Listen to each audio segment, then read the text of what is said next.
Welcome one, welcome all. It is Tuesday, November 1st, 2022, 5:04 p.m. Central Standard Time, not 7 Central Standard Time, but the World Series is on. We want to be respectful of that for a lot of people. We know that, you got a lot of baseball to watch. That includes myself. My Houston Astros are going to take a 2-1 lead tonight. Obviously, my name is RJ Ochoa. You know me from all throughout the Blog of the Boys universe. This is the Blog of the Boys Roundtable, streaming live on the Blog of the Boys YouTube channel, where you can watch it live or watch it after the fact. You can also listen to the Blog of the Boys podcast network, and the episode is available there for you at your own convenience. You can see, hear, read all of these fine gentlemen all across the Blog of the Boys universe. We start first with our 12 o'clock position, coming in at 6'1". He runs a 4.2 40-yard dash. The one and only Tony Catalina. Which of those was a bigger lie?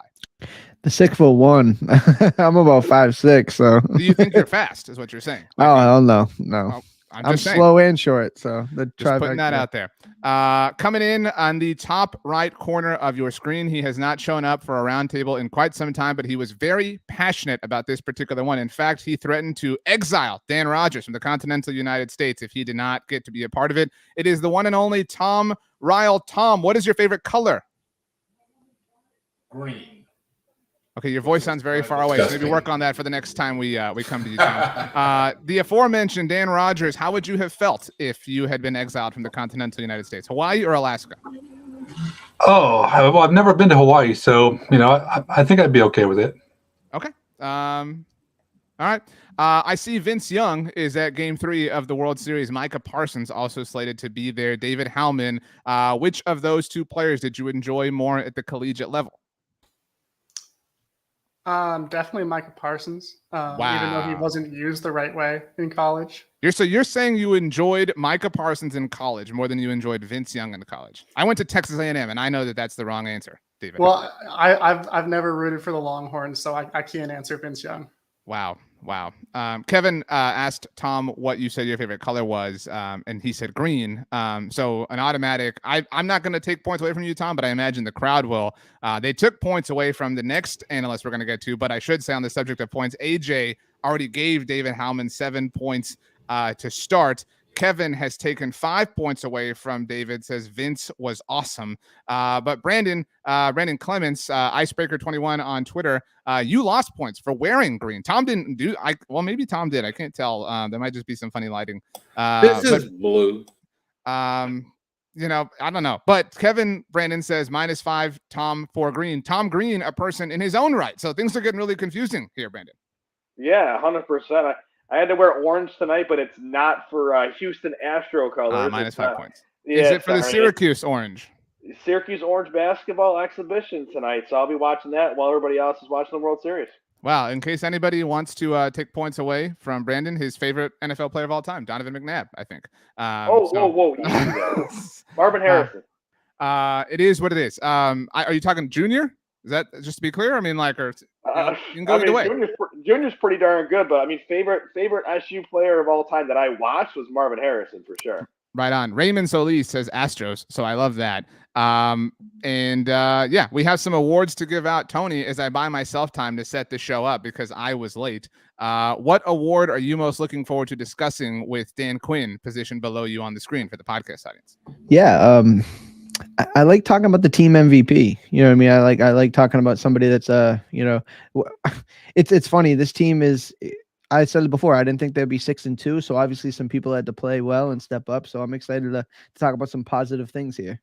Before we get into our awards discussion, we have a few bits of news and notes to start the show off with. And Tom, we'll start with you, see if your audio has been corrected or not. I'd say about an hour and a half before we started streaming this live, the Dallas Cowboys announced that they have waived defensive tackle Tristan Hill. Hill, of course, their second-round draft pick in 2019, was a second-round pick, but it was their first selection, as we all know, what with having traded away the first-round pick for Amari Cooper the season prior. This felt really obvious when they traded for Jonathan Hankins last week. What goes up must come down. They were going to have to make room one way or another, but Tristan Hill, the odd man out, Tom Ryle. Yeah, I wasn't surprised terribly by it happening. Oh, so you know everything, Tom. Okay, all right. No, I said I wasn't surprised. And as the guy directly below me pointed out on Twitter, this just shows how deep that defensive line group is.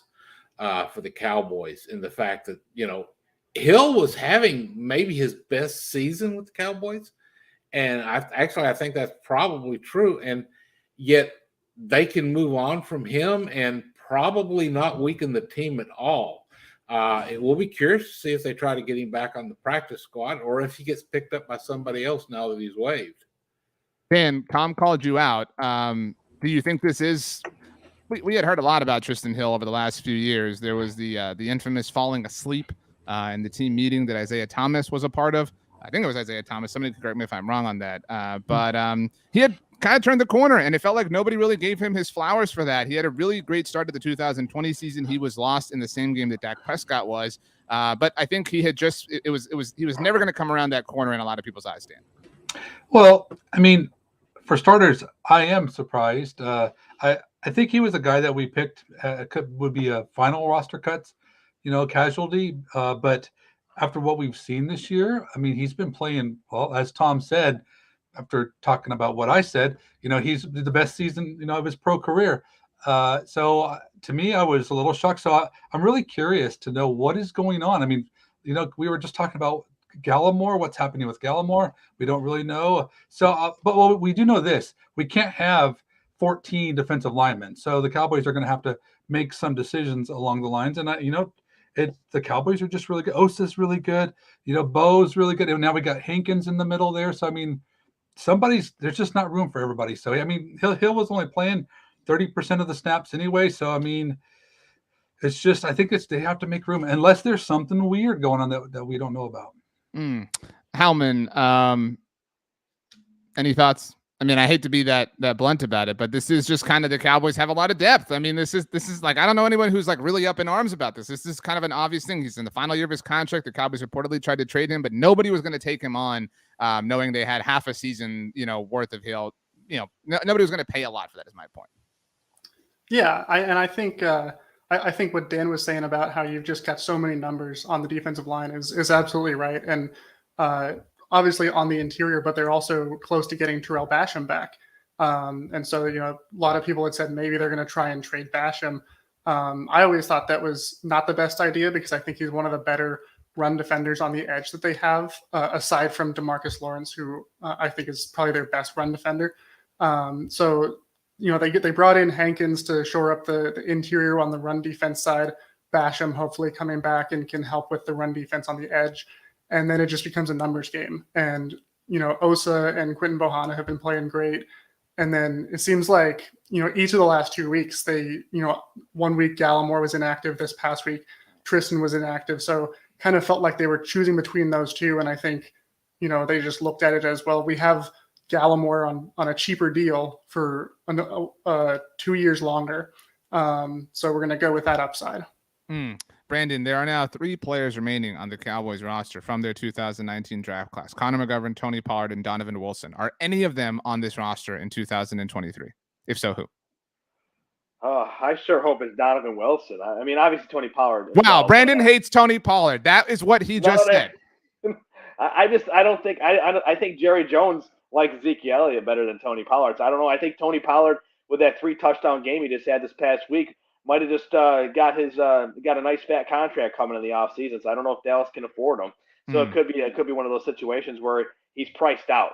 So I would say Donovan Wilson would probably be the most likely of the 3. Would I like Pollard? Yeah, Pollard would be my first choice, but I think most likely Donovan Wilson. And to get back with Tristan Hill, it's just, I mean, he's had a good year, but it's strictly a numbers game. There's so much depth, and like we were talking about, Hankins just got traded to the Cowboys, and he's a big run stuffer. So there's too many mouths to feed in that interior defensive line. So I mean, wish him the best. Maybe he can come back afterwards, but it's just a numbers game. It wasn't anything against Hill at this point because he's played some good football. Wow, no love for Connor McGovern from you, Brandon. AJ jokingly took away 10,000 points because you did not immediately jump to Tony Pollard, but Kevin gave you 5 points in saying, I don't think we pay Pollard or Zeke next year. Once again, you can hand out 5 points at a time, loyal crowd. They all go to our contestants, and at the end of this, we will hand out a BTB Roundtable winner, somebody who has come oh so close but not tasted one in quite a long time, Tony Catalina. Tony, check this out. the Dallas Cowboys, who did not trade for anybody at the deadline. We've all obviously referenced the Jonathan Hankins trade a week ago, but they were so close. They reportedly inquired about Brandon Cooks from the Houston Texans, but the $18 million guaranteed on his salary was just too much to overcome. Do you really believe this, or do you think this is just kind of, and I think we've all kind of given the Cowboys front office some grace. I'm not saying this to, attack them or say they're stupid or they suck or anything like that, but do you really believe that this was close, or do you think this was just kind of like, hey, how you doing? Yeah, I don't think it's as genuine as they make it seem. I think they did their due diligence. Yeah, they did their due diligence, and they asked questions. But the whole, if I'm correct here, and if I'm wrong, correct me on it. The restructure of contract situation was a yesterday thing. It wasn't really a today situation. So if it was the money with Brandon Cooks and the compensation was pretty much hammered out, that's BS, because that conversation was supposed to take place yesterday. And the fact that it's coming out at 5 o'clock on after the thing is Jerry and them saying we really gave it the whole college try, and I just think it's nonsense, to be honest with you. I think they'll make moves if it's on their terms. They'll make moves if it's penny slots, but they're not trying to hit the big bucks. They're not trying to put the chips on the table. And Brandon Cooks would have helped this football team. I think there's no question about the fact that it would have been upgraded at the wide receiver position. And I just don't know if it's a good faith move or if they really actually tried to do that. Voice a little bit hoarse, Tony. Sounds like you had a good Halloween night. Yeah. Howman, you are dressed as Dan Quinn.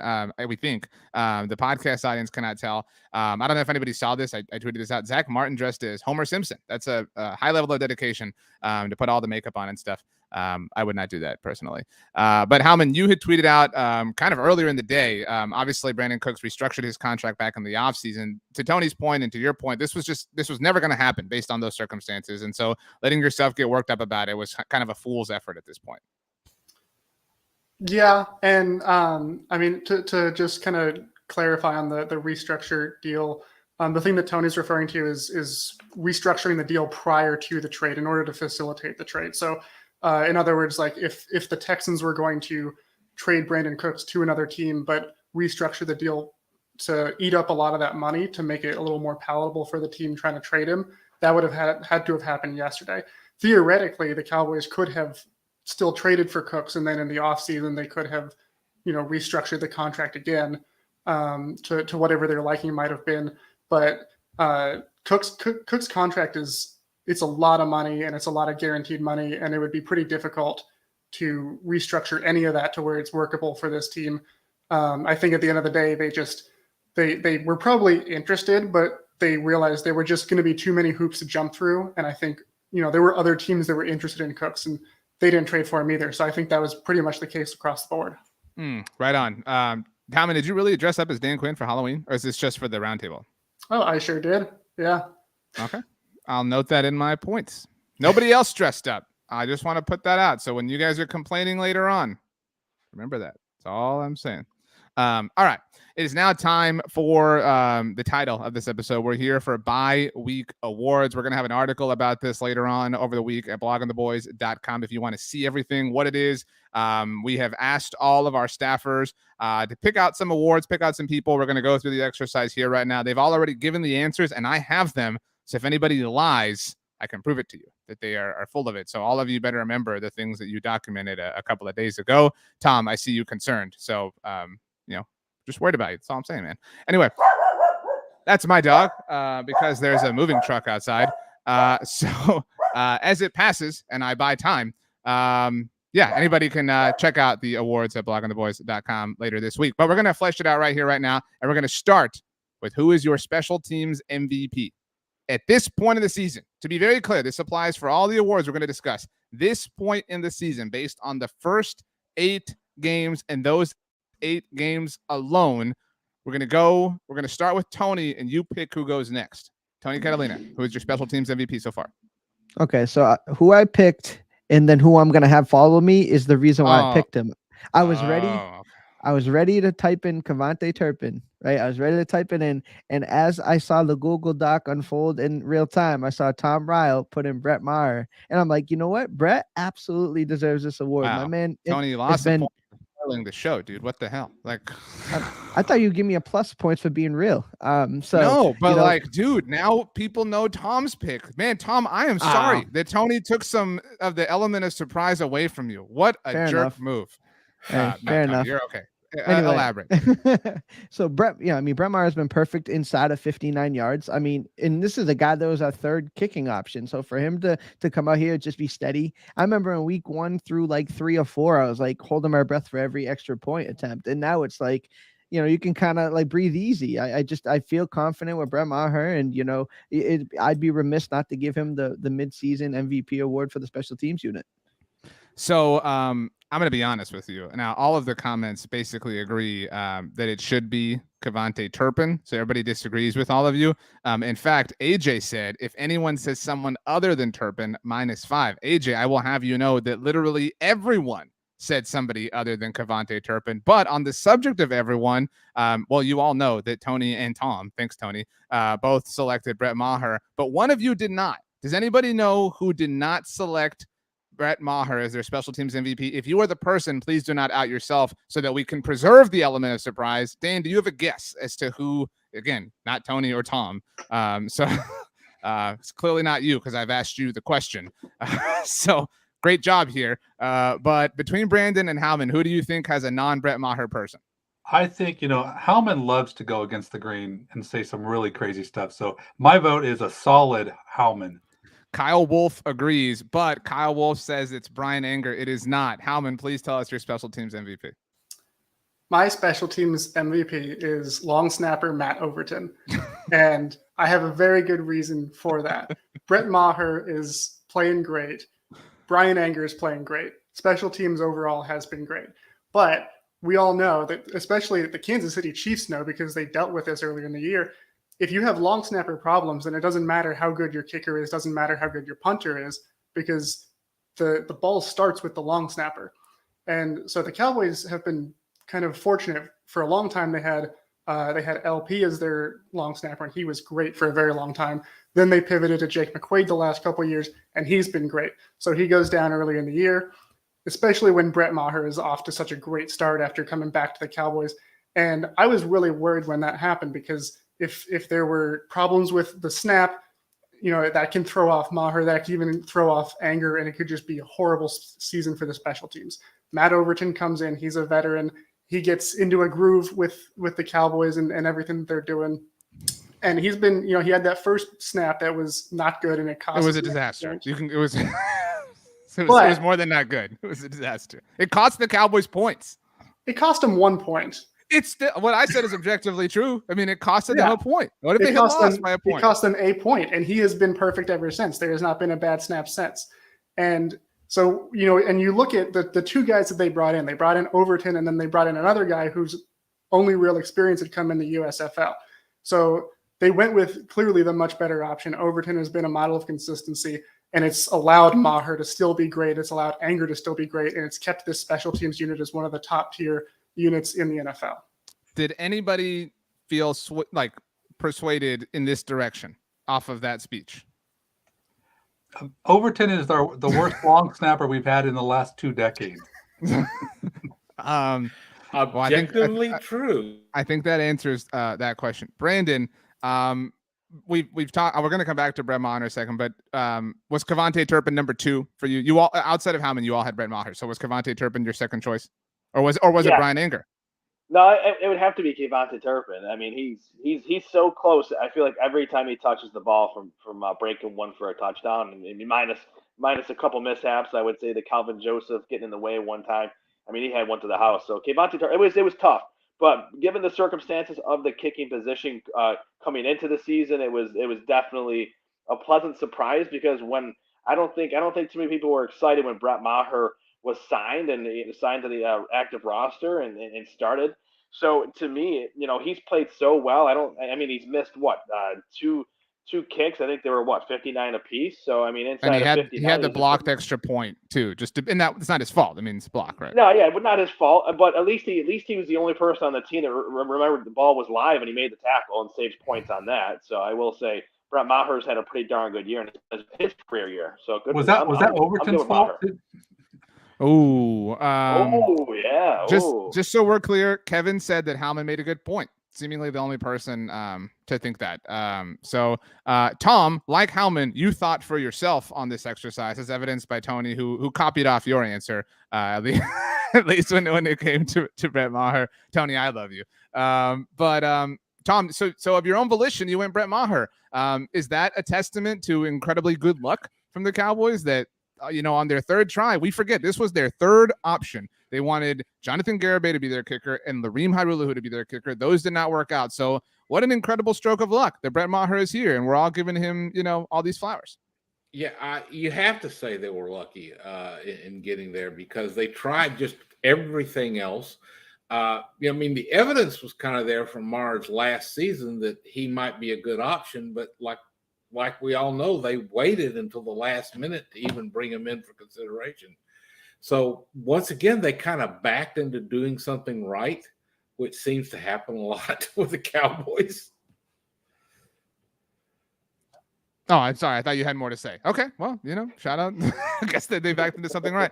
Dan, I have saved you for last because you do not know that you picked up some extra points here. Well, first of all, AJ has given you 5 points for being feisty, kind of a low bar here, for being honest, AJ.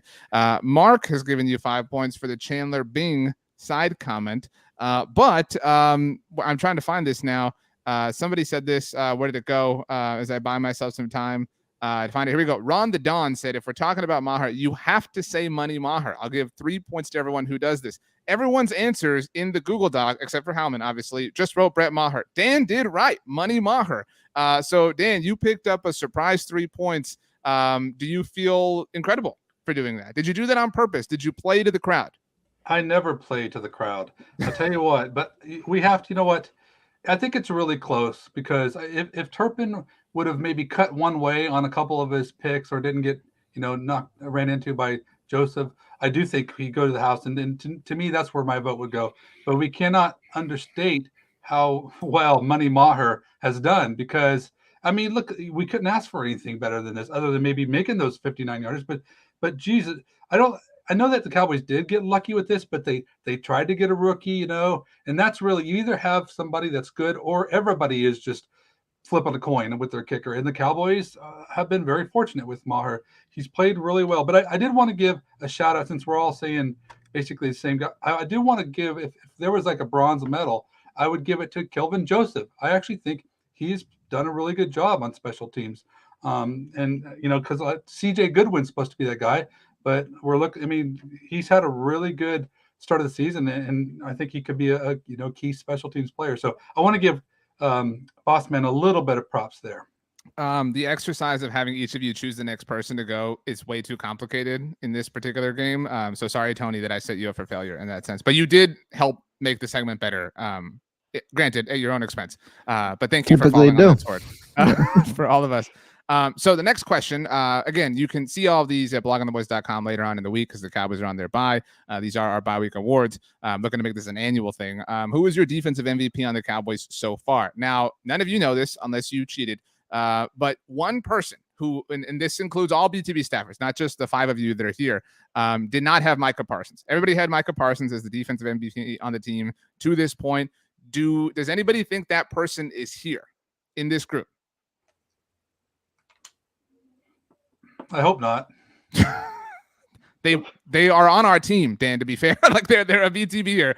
So let's be cool. But does anybody think that they are one of these? I'm not counting myself. I had Micah for what it's worth, but like any of you 5. Is there any other choice?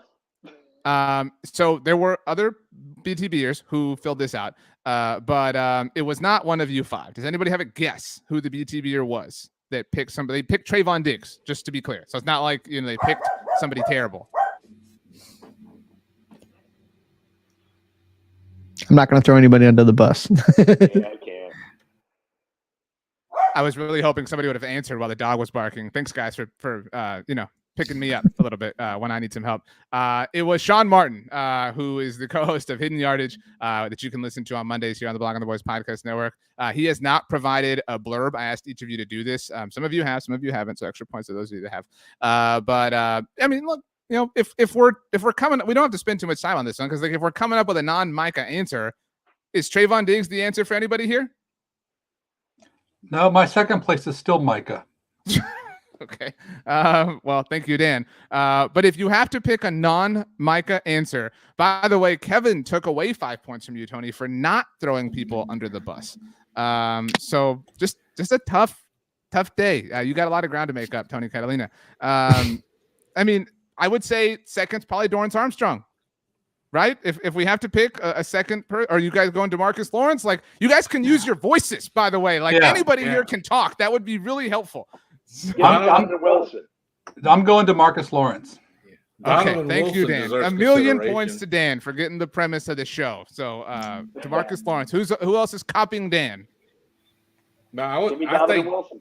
Yeah, I'm with him. I'm with Brandon. I think Donovan Wilson deserves some consideration. I like Sean's answer. Like as a number 2. Y'all were all silent, and now you want to come to Sean's defense, Tony. Interesting. As a number 2, as the B option. I mean, I think Trayvon Diggs is playing, even if the statistics aren't as good, I think he's having a great season, probably better than last year in a lot of ways. But, I mean, it's not better than Micah Parsons, but I'll take him as a solid number 2. The context I think matters. There's a solid argument for Leighton Vander Esch. Wow. This show is off the rails. I thought my dog was the reason why, but Howman has set us up wonderfully. So to catch up on some comments, Kevin gave you 5 points, Dan. Again, you are on your toes this particular episode, so good for you. AJ gave you 4 points specifically, which was interesting. Not 5 or 3. 4's kind of an uncommon number of points to hand out, but that is a great comment by AJ, by the way. Just very good Dono assessment. The comment for the podcast audience is Donovan Wilson has made splash plays, but also been out of position a lot. King Trill offers DeMarcus Lawrence as the option, which a lot of you did. So did AJ. Ron the Don said Dorrance Armstrong is second for sure. So somebody agrees with me. Thank you. Kyle said Sam Williams is top 5. Not top 5. Mark offers DeMarcus Lawrence as number 2. AJ thinks that you've been compromised from a mental standpoint, Howman. But in the flats asks if Trayvon is the best cornerback in the NFC East. I was going to say context matters, Tom, but Trayvon Diggs is tied for second in the NFL in interceptions right now. That felt impossible, like with regression. And again, he's only got 3, so I don't want to make that like a bigger mountain than it really is. But he has had contextually an amazing season coming off of something that was going to be impossible to replicate. Yeah, and I think we've seen him with more pass breakups than we saw last year. So I think he's been, very good out there. Like Trayvon. Interesting. Y'all owe Sean Martin an apology. but I think that's also a tribute to the fact that this is just an incredible pass rush right now, and that helps out your secondary a lot.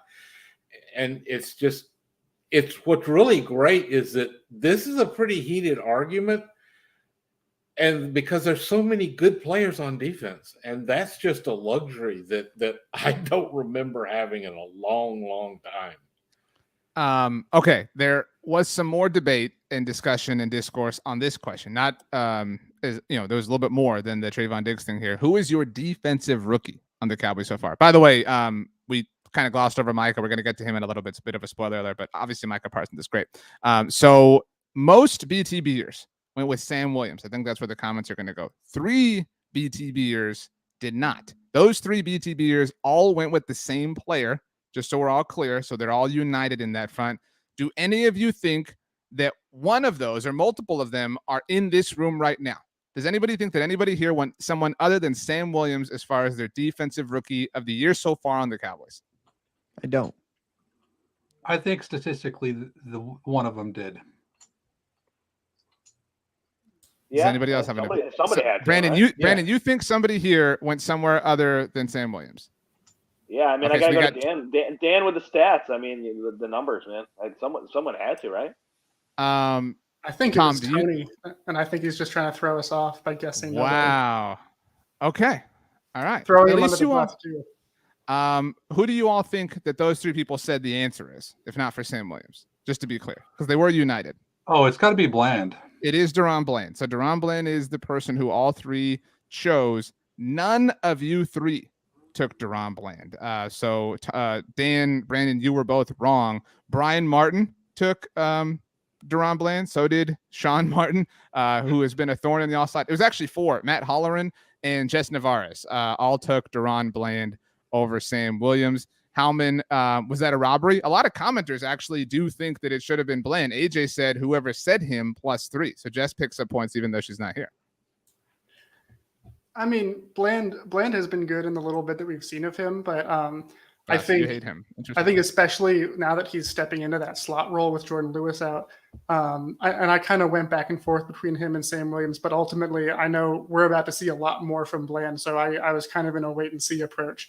Whereas with Sam Williams, you know, he has not played very much, mostly because the guys ahead of him on the edges are playing at such a high level right now. But when he has played, he has flashed consistently, and he, you know, really went off against Detroit with 2 sacks, had that body slam that not only did not get flagged in the moment, but didn't get fined afterwards either, which I think it just really speaks to how, you know, technically sound he is.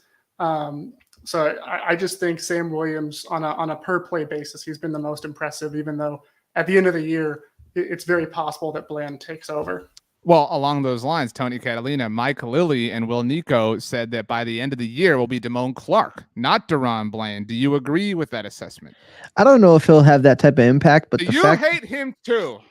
But the fact that he's on the field is an absolute win for this organization and for him as a person. So I'm ecstatic. I mean, he went out there and played 50% of the snaps in a game that he was supposed to be just doing special teams. So I think that was awesome to see for him. Tom, you lit up when I said that Damone Clark could be this answer at the end of the year. Do you believe that's possible since Tony doesn't? Yeah, I do think it could very well be possible, because if he can show that much potential in his first game after coming off of the injury, remember, this is about the first half of the season effectively. And, I'm thinking a lot of these could change by the second half of the season, one of them being special teams, because I think we yet to see Gavante Turpin really unleash, and if he does, then I think he could walk away with that one. And Damone Clark could very well break through with an outstanding, because he shows an awful lot of similarity to Michael Parsons' game, just in the little bit we saw. And I think that is going to be absolutely terrifying for opposing offenses. Brandon, do you hate Damone Clark the way that Tom and Tony do? Not at all. I love Clark. I think just having him play 50% of the snaps this past weekend was a miracle, considering the injury that he had coming into that was discovered during the combine. So and he was a second round grade, and Dallas gets him later on in the draft. I mean, the sky's the limit for the kid, but I think we got to let's temper those expectations just a little bit. Let's let him get him into the flow of things. I think at this point, you say so far, it's been Sam Williams, but I think Howman's right. I think by season's end, given the Jordan Lewis injury, I think Deron Bland will have something to say about that. All right. Well said. Well done. All right. I want to remind you all, we have 4 more categories to get to. We have offensive MVP, offensive rookie, most improved player, and the MVP right now. Like general MVP. Like I said, we're going to talk about Micah Parsons in a little bit of a spoiler there. But I want to remind you all that the duel option does exist here on the Roundtable. We haven't had a duel in a very long time. You can duel a competitor to steal all their points if you'd like here on the Roundtable. So remember that. Tony, you're losing points kind of left and right. Like, just you might want to consider the duel. That's all I'm saying.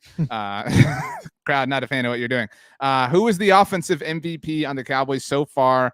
Danny Phantom. So that you are all aware, this had the widest variety of answers of every single question that we asked here among BTBers. In fact, I'm seeing Tony, Tom. There are a number of different answers, a number of different directions. So I'm not going to ask you to guess on this one. Dan, who's your answer? This is actually kind of hard because there's just not a lot of great players on offense so far. Wow, a lot of hatred, in my opinion. But you know what? I have to give it to Pollard, because I really think that just watching him closely, he is. I think he's a real player. I used to think he benefited from always having fresh legs, and that he's puts in a situation where Zeke wears defensive down, and he does have speed, and those are real things. But I always thought he was just kind of a benefiter of the circumstance, and that is no longer my belief. I mean, I'm watching this guy. He's so good he has great vision, which is why he was phenomenal at Memphis as a kick returner. but he has those really quick cuts and then that burst through those cuts. And anybody trying to arm tackle him, it's not happening. I mean, similar to Zeke, he gets 3 or 4 yards as he's falling down. So he's plays with the same level of physicality. I think he's a special weapon. And as much as I've been a huge Ezekiel Elliott supporter, for all these years, I am now thinking like Pollard's the guy. He's the piece that we need to have. So Pollard gets my vote. A lot of people agree with you. The Derek J Network says TP for team MVP. Again, this had the widest variety of answers among all BTBers. Obviously, Pollard would be most heavily in competition with Zeke Elliott, not to incite anything. One BTBer did take Zeke. Do any of you think it was any of you? No. It was Jess Navarez who took Zeke Elliott, just so we're all clear here. Now, I do want to get to one thing because I want to kind of go through all the different answers. Dustin Garland says Cooper Rush was the first half MVP. Kevin says it will not be the same at the end of the season, but Cooper deserves it at the halfway point. Did he play lights out? No. Did he win us 4 out of the 5 games when we thought the season was over? Yes. Do any of you think that anybody gave Cooper Rush that credit? Maybe one person. Nope. Nobody did. Nobody's that humble, I guess. Johnny Boy says, hold on. Tony P is by all means elite, but the stability that Zeke brought was the difference maker. Tony, you answered Tony Pollard as well. Can you, I guess, answer why Tony deserves it over Zeke? Again, understanding that nobody's taken any shots here, but why you're picking Pollard to be MVP at this point. Yeah, I mean, I think it's well documented. I'm a Ezekiel Elliott guy. I think this obviously he has tremendous value, and what he can bring to this team is super important. But Tony Pollard has been that guy that we were supposed to, and we've all been fed since the season started. Like, okay, we're missing some weapons. We need other guys to step up, and Tony Pollard has been that guy. He's only getting 9.5 carries per game. Obviously that average is skewed with him getting 14 last week, but beforehand, he was getting, 10, less than 10 carries a game. He's still being impactful. I think he's just that juice that kind of, you don't forget that we don't have like a real, Noah Brown is fine. And spoiler alert, Noah Brown will be brought up later, but you don't have that true bona fide, like scare you type of number 3 wide receiver, but Tony Pollard is able to, kind of curtail that or kind of get you to forget about the fact that you don't have as many wide receiver options as last year. So Tony Pollard to me he's done everything and more that this team is needed from him. But that's my first half MVP on offense. Tony, we're going to start calling you LaShawn McCoy with all the spoilers that are happening around here. All right. So are you Howman? Do you know the LaShawn McCoy reference? Because you're not a movie person. So no, I'm not. So after Avengers Endgame, am I correct? Anybody can fact check me here. There was a big reveal that LaShawn McCoy got to see the movie early and then tweeted that out and like ruined it for like millions of people. So thank you for telling us that Noah Brown is going to play a part in the future exercise of this episode, Tony. The duel is your friend on this episode, Tony. I will just say that. Brandon, you're the only other person who answered Tony Pollard here. Just that's how you do the spoiler, Tony. But who was second place for you, Brandon? Who did Tony Pollard just edge out? Oh. It's tough. The offense hasn't been, that great all season. A lot of hatred happening here. You guys hate this team. Go root for the Eagles, guys. Seriously. I'm keeping it real. If I had to pick somebody else, honestly, it'd probably be CeeDee Lamb, and I'm not really that confident about it, to be honest with you. I think Tony Pollard's just been, to me, he's been the best offensive player. He's had over 80 touches, and he's second in the league in yards per carry, and he's having a great season. He had 3 touchdowns this past week. So I think almost 20% of his touches resulted in a touchdown this past week. So every time he touches the ball, it's electric. So that's an easy choice for me given the circumstances of what we've been dealt since week 1. Nobody took CeeDee Lamb, just so we're clear for the record, which is a little frustrating. But Tony, both Howman and Tom agreed on their offensive MVP so far. Who do you think they took? It clearly wasn't CeeDee Lamb. I will tell you it wasn't Noah Brown. So who do you think they took? Honestly, in a shot in the dark, because I really don't know. Maybe Dak Prescott and some. A shot in the dark is an actual mechanism that you can deploy in the game of Survivor, which I know that you are a big time fan of. Brandon, who do you think Howman and Tom took? Ooh, probably Zach Martin. I'm just the comments are begging for Zach Martin. Danny, who do you think they took? Well, I think Tom would take Zach Martin, but I have no. It could be a Peyton Hendershot for Howman. I mean, Howman, please tell everybody who you and Tom picked. Dak Prescott. Tony was right. And, I kind of went back and forth over whether I could really pick him since he's only, played in 2 full games. Was this the Peyton Manning should have won MVP in 2011 argument, like by not being there, he proved his value type thing? No, it wasn't that. Especially because the Cowboys, they had a winning record without Dak. But for me, it just came down to, we've only seen him for 2 games, so you can say we still need to see more before we really lose our minds. But the Cowboys offense has been so much better since Dak came back. But when Cooper Rush was in at quarterback, the Cowboys were 20th in offensive EPA per play. In the 2 games that Dak has been back for, they're now 3rd in those 2 games in EPA per play. So they've not only gotten better, but they've gotten dramatically better. And the one real difference has been Dak Prescott. After all the talk in the offseason about, Dak has to be that kind of quarterback that can elevate the players around him. 2 games in, it's looking like he's doing exactly that. And he got off to a slow start last week against Detroit, but they were great in that second half. And in that half, and then including the Bears game, they've scored touchdowns on 9 of their 14 drives, not counting the drives where they took a knee at the end of the game. So they've gotten significantly better at scoring. They've gotten better at scoring touchdowns because with Cooper Rush, they were settling for field goals all too often. And I look at that and I say, sure, it's only been 2 games, but he's already proven his value to this offense. He's already proven his value to this team. They can actually go and score points with some consistency now. Tom, Kevin took away 5 points for the answer of Dak, talking to Howman, but you also signed up for Dak here. Rob also took 5 points. So a total of 20 points taken away with one answer. Pretty, record-breaking moment here for us. What do you have to say to people who disagree with you and Howman, Tom?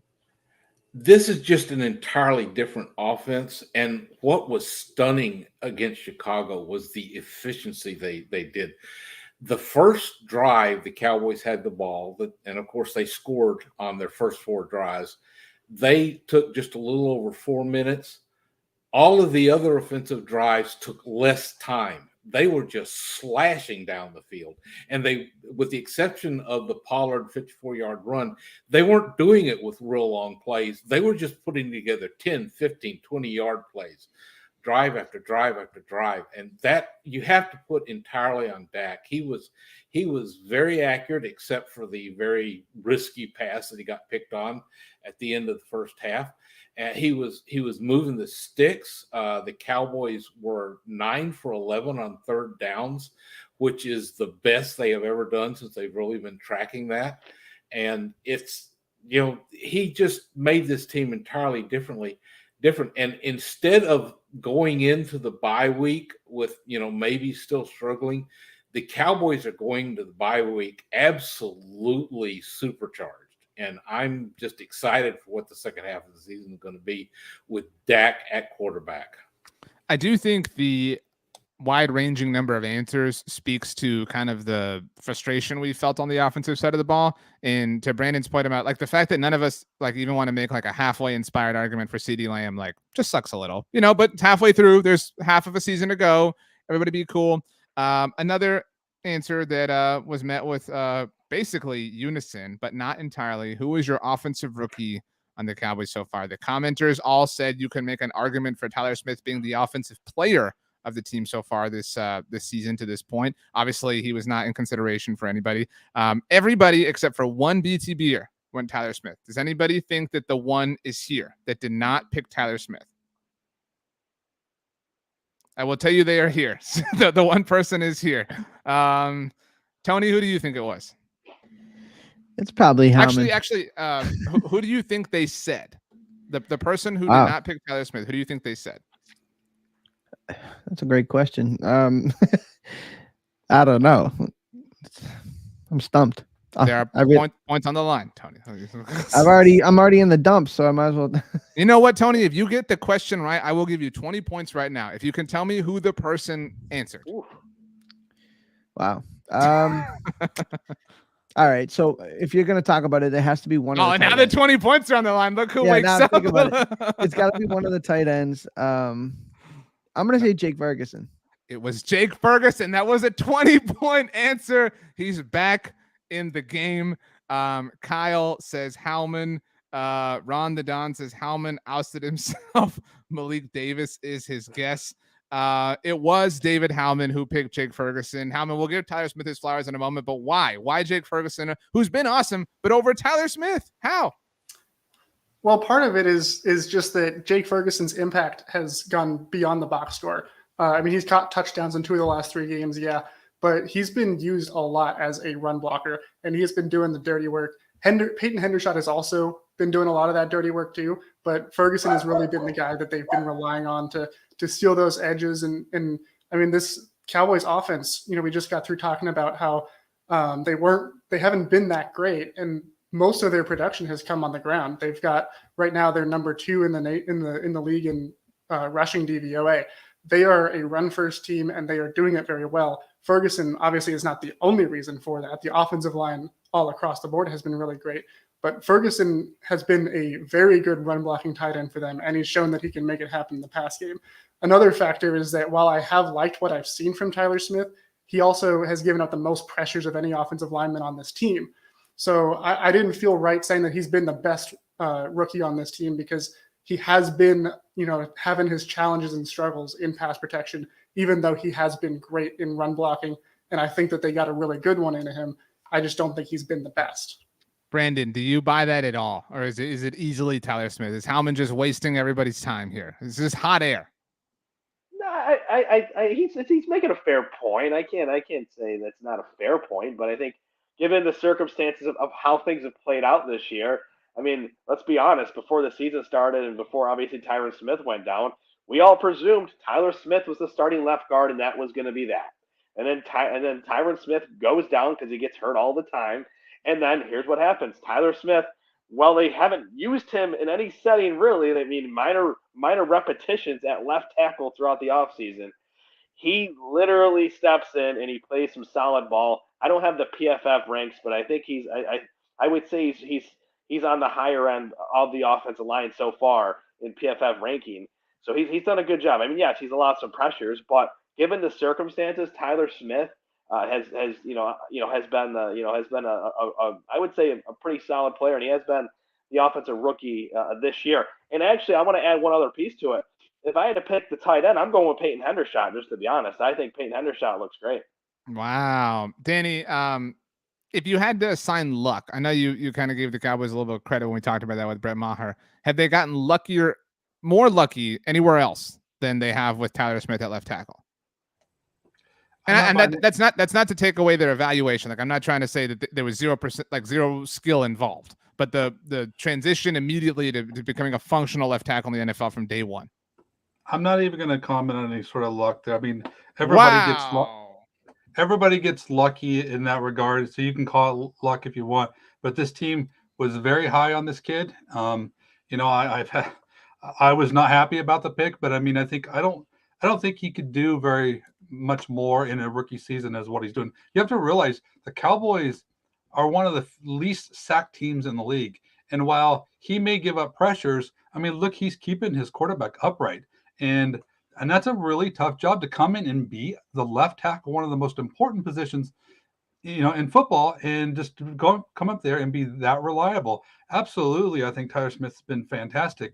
So, I mean, I think Howman does a great job showing his work. And I think he should get partial credit, even though all of his answers were wrong. But I do think that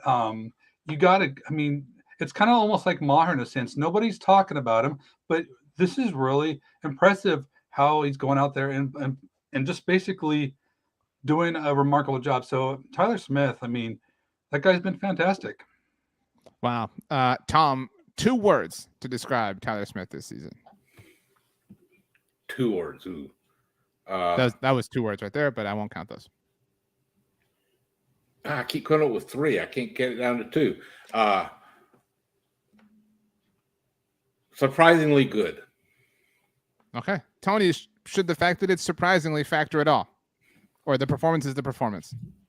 No, I think this is a surprise to it. I mean, I was very nervous about him when he first got the call. I thought they were making We all were. Nobody liked it. It was terrible. We were all pissed off. Right. Yeah, so it's the fact that surprising it's a factor. I mean, I think the element that Cooper Rush gets the ball out, and there's things that have happened that make it better. But yeah, it is a little bit of surprising, and I think it's a good thing for the Cowboys front office. All right. So next question, we have 2 left.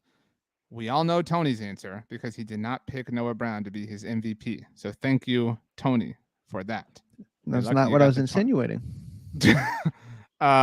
Most improved player. This actually did feature a wide-ranging number of answers from all of you. It was really kind of fun to see. Who do you all think was the most popular choice? I think it's Noah was the most popular choice. Noah Brown, yeah. Dorrance Armstrong. Only 2 people took Noah Brown. 1, 2, 3, 4, 6 people took Dorrance Armstrong. 1 person took Brett Maher. That was Jess Navarez, who's gotten some weird shout outs in that sense. But Dorrance Armstrong was the most popular one by far. Who would be a surprising player to see on this list? They've played every game. I'll give you that clue. They're on defense. I'll give you that clue as well. It'd be surprising if Howman said Van Der Esch. I actually think that would make sense. Improved would be I was considering it. He did not say Leighton Vander Esch, just so we're clear. Who would be I guess that was the answer. In the flat says Diggs. Would Diggs be surprising, Tony?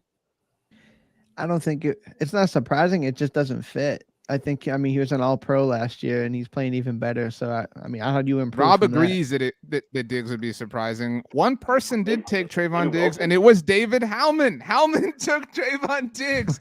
Why? Give us the explanation. Most improved player on the Cowboys. Well, my thought process was very simple. Trayvon Diggs was, as it always is. He was phenomenal last year at taking the ball away. And, obviously there was a lot of discourse around all the yards that he gave up. The fact is he did give up a lot of yards. He plays a style of coverage that is very much based on taking that risk. More often than not, it's paid off for him. But the fact was that when he gave up plays, they were oftentimes big plays because teams were challenging him deep. And so, I was very much in the camp that it was worth it, and the value that he added to the defense was much more than the value that he took away when he gave up plays. But this year we've seen him be so much better in coverage. He's taking much better angles. He's playing tighter coverage, and he's batting the ball down. He's not just going for the interception. He's taking better care of where he's at on the field, knowing when there's safety help over top. And I just think he has made such leaps and bounds improvements from where he was last year. And he was already great last year, but he's made such an improvement that I think he's very firmly in the discussion of top 5 corners in the league right now. Howman, you put these glasses on and you just are this character that you incite things with people. These are the latest comments. Kyle Wolf says, love you, Howman, but suspect week on the roundtable. Kevin says, -5, Howman. You started with he was phenomenal last year, so he can't be most improved. These are literally the 3 comments in a row. In the flat says, +5, Howman. I agree. Diggs is a better player this year, hands down. So kind of a volatile subject in that sense. Rob says +5 for you. Ron the Don says that the Dan Quinn costume is really getting to you. Kevin asks if this really is you. Maybe this is like a Clark Kent sort of situation. So of the remaining 4 of you, 2 of you took 1 player, 2 of you took the other player. Howman, who do you think are the 2 players that your 4 cohorts were split on this evening? Well, I just have this feeling that Tony took Noah Brown. I forgot all about that. It was really clever. Okay. I don't know where that's coming from. So, okay, 2 questions then. Who else do you think took Noah Brown? And then who do you think the other 2 took? I think Brandon took Noah Brown. I think the other 2 took Dorrance. You are correct that the other 2 took Dorrance. I will give you one more guess on who took Noah. So it's obviously down to Tom or Danny.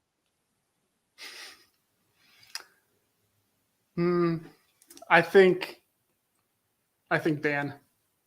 It was Danny. Tony, Catalina, Danny Phantom took Noah Brown. Tony, you've been dying to talk about this, as we we have known for a while. Why? Why is Noah Brown the most improved player for you? For me, with Noah Brown, we heard all the good things in Oxnard about how well he was playing. It looked like he took a leap, and you hear that a lot about certain players. And we thought about that CeeDee Lamb last year. It's like, oh my God, like he looks like he's gonna take this opportunity and run with it. like Noah Brown, for what he's asked to do and be the number 3 wide receiver, while Cooper Rush was in there, he was that steady hand. I think, Noah Brown was the type of player that was like almost like a de facto another tight end. He would motion in, he'd block, he'd do some gritty things for this team. He's actually shown a wide array of pass catching abilities. He's made big plays. He's shown to be a reliable target for this offense. And I mean, even look at it last week, right? I mean, the Cowboys offense scored 49 points, but outside of CeeDee Lamb and Michael Gallup, no other wide receiver caught a ball.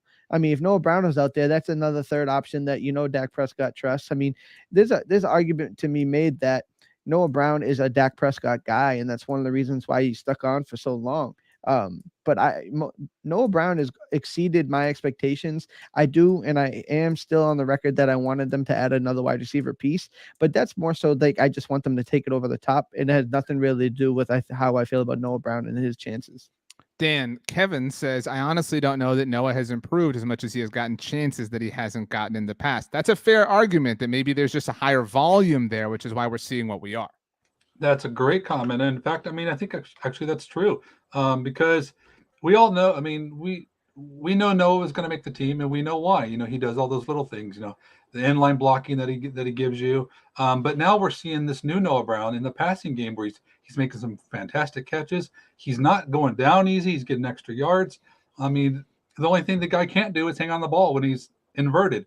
But Brown has had a fantastic year, and I think that's kind of the biggest surprise. I think there's a lot of players that you can say that have like kind of taken that next level, and Diggs is certainly one of them. And Armstrong, to me, I've always been an Armstrong guy, so to me, I'm not a real surprised by what I'm seeing. But you look at Terrence Still has gotten a little bit better. Tyler Biotish has gotten a little bit better. Dono, I mean, he's making more splashier plays. So I think there's a lot of players that you can give this to. I'm just going with Noah because I mean he's on pace to have Randall Cobb-like numbers, 2019, and be that number 3 receiver. And that's a big get for the Cowboys if they can get that kind of production from him. Aiden Davis, who you can hear everybody on First and 10 with Tony on Mondays, took Terrence Steele, the only person who did. Nobody took Donovan Wilson, just for the record. Nobody took Tyler Biotish. I know a lot of commenters were wanting that, so shame on all of you. Tom, you took Dorrance Armstrong along with Brandon.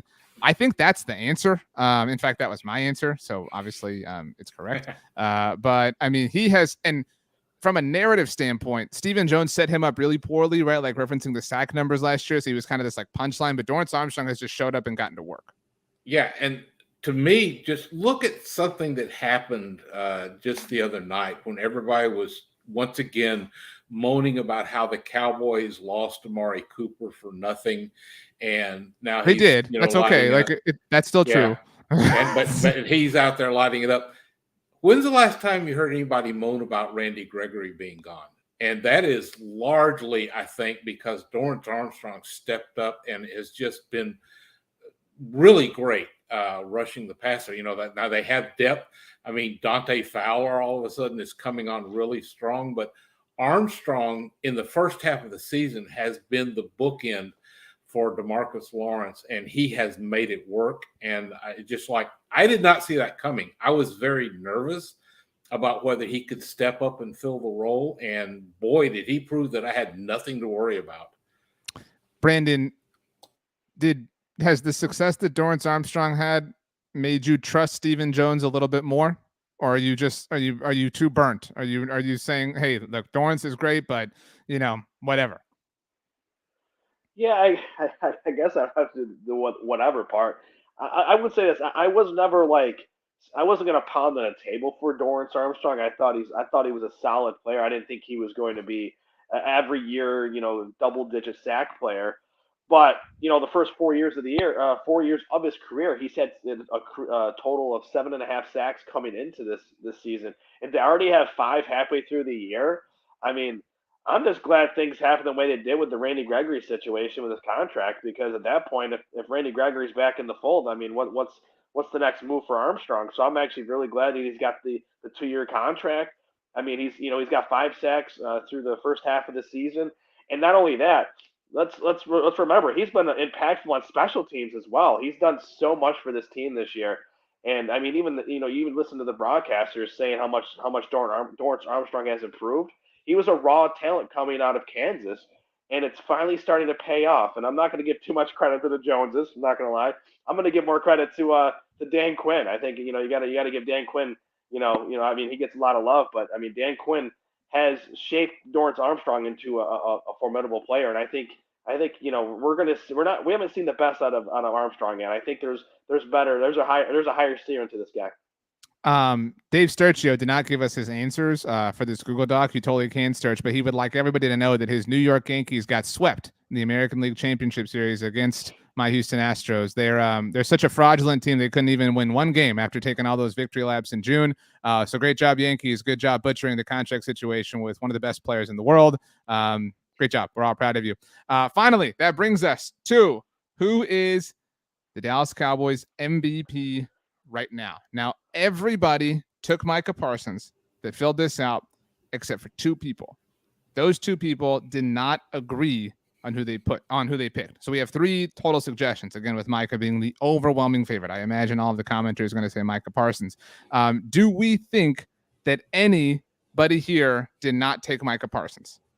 If they did, can you just bounce them just off the show? So I don't like to spoil things, as evidenced by my hatred towards Tony doing it. Howman took Micah Parsons, so we're all clear. I don't want anybody to be worried about a wild card there. So does anybody think that the other four of you took anybody other than Micah Parsons? Tom's giving it away, I think. Kevin says -5 for anyone not picking Micah. Tom is one of the people who did not pick Micah Parsons. Does anybody think the other one is one of Danny, Tony, or Brandon? I would have guessed Howman, but he already said it wasn't. So yeah, I mean, Howman's had an interesting episode. We'll say that. It was not. It was Tom and Jess Navarez, who has had some shout outs here as well. Who would be justifiable picks for Tom or Jess? If you have to stretch, if you have to give it to somebody that isn't Micah Parsons, who would be a justifiable pick? Dan Quinn. Let me give you a hint because I didn't. No, Tom, you're gonna spoil it. No, let's be cool. I will say this: it can be a player, it can be a coach, it can be a team. I guess that's the best way to say this. So it's not just necessarily one player. So has to be okay. They're not watching any Cowboys game.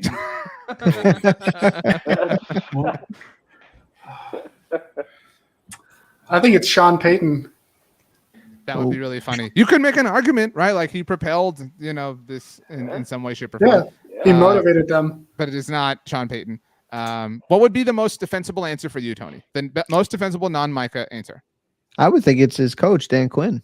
Okay. I would think Dan Quinn. Danny, what would be your most defensible answer? Yeah, if we can go coaches, it's Dan Quinn. Howman. I think maybe Mike McCarthy. Throw a curveball in there. Well done. But Brandon, who would be your most defensible non-Micah Parsons answer? It's Dan Quinn, easily. All right, so great job, guys, making this entertaining and all offering the same answer. Really appreciate that. But it was not Dan Quinn. Jess Navarez answered Dak Prescott. So those of you who were upset about the offensive MVP, you can take that issue up with her. That means that Tom did not take Dak Prescott. Tom took somebody who wasn't Dak, wasn't Micah. Tom, you can offer one clue to your group here. It's 5-1. Tom, what the hell? Dude? So, does anybody have a guess what the 5-1 is? So I have a question. So we just did offensive MVP, and Tom went Dak Prescott. Am I correct? That is correct. All right, I just want to make sure I'm seeing this episode correctly. Okay, and continue. Does anybody have a guess based off of Tom's clue? I'll just say Cooper Rush. Yeah, I don't know. That's where I'm going. Yeah, and I took Dak Prescott as offensive MVP. Tom, I apologize. I thought you gave it away with your clue. He said he gave it away. It was 5-1. It's Tom answered the offensive line. So I can't believe none of you picked that up. So minus 1,000 points to all of you. Rob Bush did say D-line or O-line. Tom, why is the offensive line the MVP of the Dallas Cowboys so far this season over Micah Parsons? because going into this season, I thought their bungling of the offensive line, as in not going out and getting more help other than Jason Peters at the last minute, was going to torpedo this season. I just was dreading what was going to happen. I didn't see that things were going to work out. And they have performed so far above expectations. And it also just goes back to my belief that the success of a team starts up front. We knew that the defensive line was supposed to be good, but when the offensive line has stood up, they kept Cooper Rush alive. And then you look at the fact that Tony Pollard has had some fantastic runs. Well, almost all of them have come behind some really great blocking up front. And that I think, and there's also been some runs for Ezekiel Elliott. It's like there was a comment made that, there's plays where Tony Pollard goes out and gets a good chunk that Elliott would still have gotten 10 or 12 yards out of it. It's just Pollard has that extra gear that seems to get him another 10, 15, 20 yards sometimes. And I just think that the way that they've come together, overcome all of the shuffling, having to try to, make changes at the last minute, the relying on Tyler Smith, it just, to me, they are carrying the offense, keeping this team alive. And now the Cowboys are sitting here at 6-2, and the future looks very bright for closing out the season. Did Tom move anybody at all? Probably not. He made a good case. I mean, it gets swept under the rug just how well this offensive line has played, and how reliable they've been all season. And so I mean, just when I think Tom can't say anything sillier, he goes something like that and just totally redeems himself. So good job there, Tom. You all said Micah Parsons outside of Tom here, at least. Jess, I said Dak Prescott is mentioned. There's nothing we can offer, right? Like, I mean, Mike is amazing. Like, we could sit here and rip through stats. Like, we're all self-aware enough. So 3 words to describe Micah Parsons from those who picked him. Tony Catalina. Unbelievably consistent player. Danny.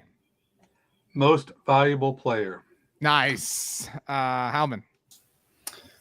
The lion backer. Nice. Brandon. Really bleeping good. All well done. Tom, you want to give 3 words? You can't stop him. The results I should have left the he off. The results are in, and the competition's closed. Nobody exercised the duel. Sad day for me. In last place, look, I listened to the crowd. I'm not gonna fight the crowd on anything. Howman, they did not like you tonight. All right, so you've done really well in these in the past, but this was a tough thing. Maybe next time go context over the glasses. Just word of advice: 50 points for David Howman in last place. Not much love for Dan Quinn. I don't know. A tie for what is second place goes to Tom Ryle. That last answer really hindered you, Tom. Again, the commenters could have helped you out. And Brandon, both at 53 points. So, Brandon, you did not answer the offensive line at the very end, but, just that's kind of the way the math broke tonight. Now, we have a tie for first place right now between Danny Phantom and Tony Catalina. Both of you had 55 points. There's my math in case you want to see it. Tony, I'm going to give you the choice. You can either win outright or you can split it with Dan. And I don't think any of us are going to judge you if you just want to take the title for yourself. But you got the 20-point answer right. So consider that without those 20 points, you had 35 points. So that's pretty good. Do you want to keep it all to yourself, or do you want to split it with Danny? Your choice. Give it to us, please. And why? If you want to stand to do it, that might be appropriate. But you know what? You don't have to stand. It's okay. I'm not gonna stand. Yeah, I didn't earn it, so I kind of want to give it to Danny outright. So you just want to give it up completely, even though that wasn't a choice. I didn't earn it. Are you freaking serious right now? Listen, I would, what they say about ties in your sister. So I don't really want a tie, and I didn't earn it, so I'll give it to Danny Phantom. I I think he could have totally went Johnny Bananas there and just took it for himself. Thank you, Dan. Well done. You know what?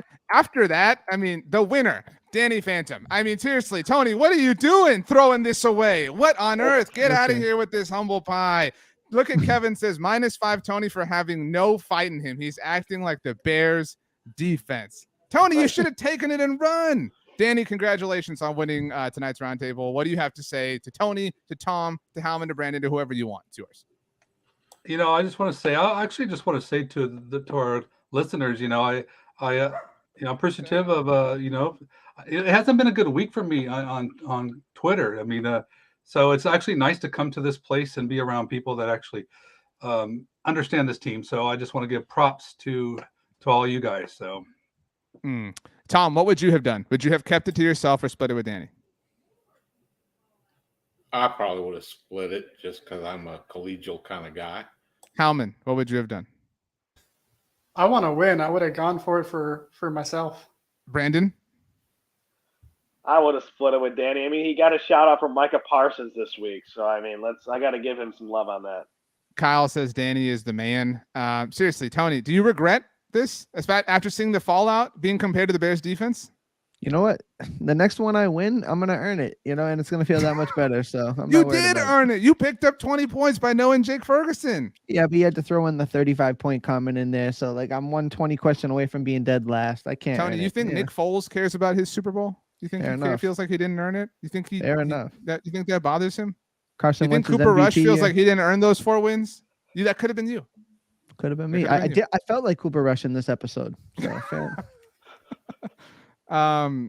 Kevin wants to know if it is you under the glasses, Howman. This was a really kind of alter ego episode for you, at least as far as your reception is concerned. Wow. Very interesting. What was your favorite thing that anybody said, Brandon? It could be something that you said, if you want. Oh man, put me on the spot on that one. I don't know.